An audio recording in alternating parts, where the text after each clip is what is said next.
In today's video, I'm going to teach you how to insert columns in Google Docs. By the end, you'll know exactly how to switch from a single column page to a clean newspaper-style layout and how to add a dividing line between columns if you want that extra bit of structure.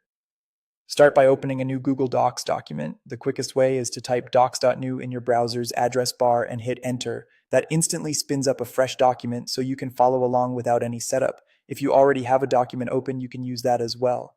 Next, head to the Format menu at the top of the screen. This is where Google Docs keeps most of its layout and styling controls. In the drop-down that appears, look for the option labeled Columns and select it.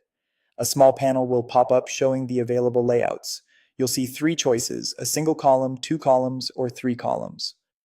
Single column is the default that most documents start with, while two and three columns create that multi-column look you see in newsletters and brochures. Click the option you prefer. For example, choose three columns if you're aiming for a compact magazine-style format. As soon as you click, the document updates to reflect your selection.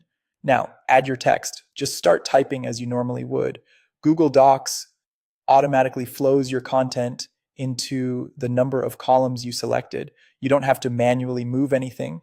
As your text grows, it fills down the first column, then continues at the top of the next column, and so on.